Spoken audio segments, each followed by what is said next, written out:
जय श्री राधे, जय श्री श्याम। आज हम बड़ी ही सुंदर एक कथा वर्णन करने वाले हैं। पद्म पुराण में गीता के 14वें अध्याय का महात्म्य वर्णन किया। बड़ी ही सुंदर कथा है, बड़ा ही दिव्य भाव है कि गीता के 14वें अध्याय का अगर हम नित्य पाठ करते हैं तो हमारी जीवन की मुक्ति किस प्रकार होती है और हमारे जीवन में प्रभु का कितना बड़ा महत्व दर्शाया गया है। सिंहल द्वीप में एक दिव्य राजा रहा करते थे जिनका नाम था विक्रम वेताल। विक्रम वेताल राजा, जिनका राज्य बड़ा ही प्रवीण था, बड़ा ही दिव्य राज्य था। तो एक दिन उन्होंने विचार किया कि शिकार पर चलना चाहिए। राजा शिकार खेलने के लिए जाने लगे तो अपने साथ में 2 कुतिया भी लेकर के गए। राजा जैसे ही वन में पहुँचे तो राजा ने अपनी एक कुतिया को किसी खरगोश के पीछे लगा दिया।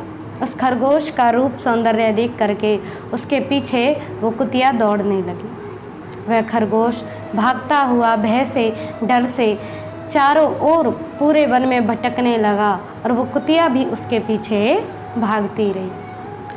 वह खरगोश इस प्रकार भागा कि भागते भागते वो एक गड्ढे में जा गिरा और उस गड्ढे के द्वारा ही एक ऐसे स्थान पर जा पहुंचा जहां बड़ा ही शांत दिव्य प्रवीण वन, जिस वन में इतनी शांतता, इतनी दिव्य स्वरूप, जिस वन में जहाँ पर हिरण भी निर्भय होकर विचरण करते हैं, प्रत्येक जीव निर्भय होकर के विचरण करता है। चारों ओर से वो भ्रमण करता हुआ खरगोश देखने लगा तो कहाँ देखा कि उस वन में एक आश्रम, जिस आश्रम में वत्स नामक मुनि रहा करते और वो वत्स मुनि नित्य ही दिव्य भाव से गीता के 14वें अध्याय का पाठ किया करते थे। उसी आश्रम के समीप एक उनके शिष्य, मेधावी शिष्य आए जो अपने पांव धोने लगे। तो जिस जल से उन्होंने पांव धोए थे तो जहाँ पांव धोए वहाँ पर वो जल से मिट्टी कीचड़ जैसा हो गया, क्योंकि वो मिट्टी गीली हो गई। वो खरगोश आगे बढ़ता हुआ उस वन में जैसे ही उस गीली मिट्टी का स्पर्श किया, वो कीचड़ उसके शरीर पर लगी, तुरंत ही उसका दिव्य उद्धार हो गया। उसका दिव्य उद्धार हुआ, तत्क्षण ही मुक्ति हो गई, दिव्य लोक को प्राप्त हुआ। उसके पीछे भागती हुई वो कुतिया भी आई और जैसे ही उसने उस गड्ढे में आगे प्रवेश किया, गड्ढे में जैसे ही उसने कूदा तो तुरंत ही वो मिट्टी उसके शरीर पर जा लगी। वो गीली मिट्टी उसके शरीर पर लगी।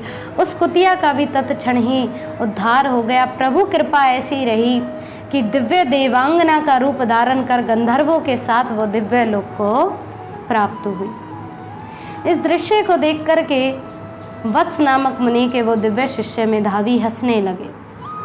जैसे ही हंसे तो राजा भी उस कुतिया का पीछा करते करते वहाँ पहुँचे और उस ऋषि को देखकर हंसते हुए देखा और उस खरगोश और उस कुतिया की दिव्य मुक्ति को देखा तो राजा के मन में आश्चर्य हुआ। राजा ने पूछा कि प्रभु, ऐसा क्या कारण है कि जिस कारण से इनका तत्क्षण ही उद्धार हो गया?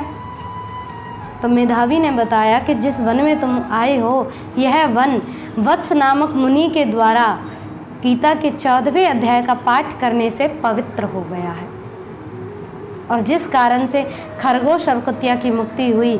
मैं भी नित्य ही 14वें अध्याय का पाठ किया करता हूँ।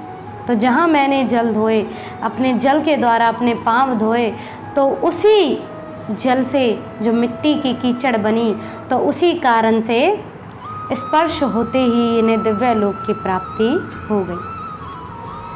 अब तो पूछने लगे, प्रभु आपके हंसने का कारण भी बताइए। मेधावी ऋषि कहने लगे कि हंसी तो मुझे इनके पूर्व जन्म के दिव्य बैर के कारण आई। अब राजा ने पूछा कि प्रभु इनकी कथा बताइए। तो बतलाया कि महाराष्ट्र में प्रत्यदुक नामक एक नगर, जिस नगर में ये केशव नामक ब्राह्मण था और इसकी पत्नी का नाम था विलोभना। तो नित्य ही ये कपट किया करता, छल किया करता और इसकी पत्नी भयविचारनी बन गई। नित्य ही अन्य अन्य पुरुषों के साथ में संबंध बनाया करती, नित्य नए पुरुष से प्रेम किया करती। ऐसा आचरण देख करके ये अपनी पत्नी को बहुत मारता, पीटता, समझाता, लेकिन इसकी पत्नी नहीं रुकी। तो ये जो खरगोश का रूप इसने धारण किया उसका कारण ये रहा कि एक दिन क्रोधित होकर के इसने अपनी पत्नी को मार दिया। जब पत्नी को मारा तो अपने बुरे कर्मों के कारण ही, कपट छल के कारण ही इसे खरगोश योनि प्राप्त हुई और अपने व्यभिचार कर्म के कारण ही, दूषित कर्मों के कारण ही इसकी पत्नी विलोभना को भी कुतिया की योनि प्राप्त हुई, जो नित्य नए पुरुषों से प्रेम इत्यादि किया करती, तो इसके भी ऐसी योनि में इसे जन्म ग्रहण करना पड़ा।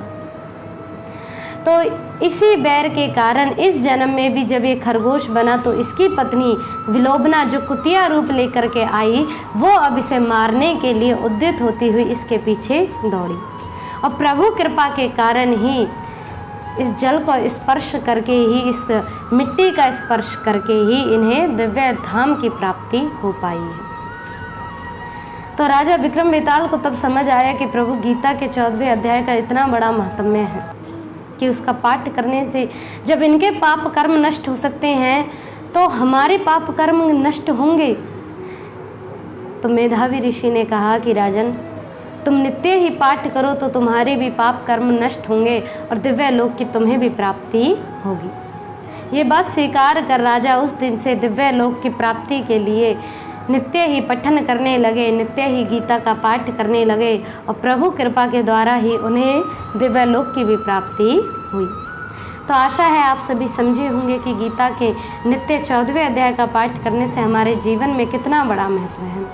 तो आप ऐसे ही दिव्य कथाओं को श्रवण भी करते रहें और नित्य दिव्य शास्त्रों का, दिव्य स्वरूप का, प्रभु भक्ति का पठन करें, मनन करें, अपने जीवन में उतारें। तो आनंदित रहें, प्रसन्न रहें। जय श्री राधे, जय श्री श्याम।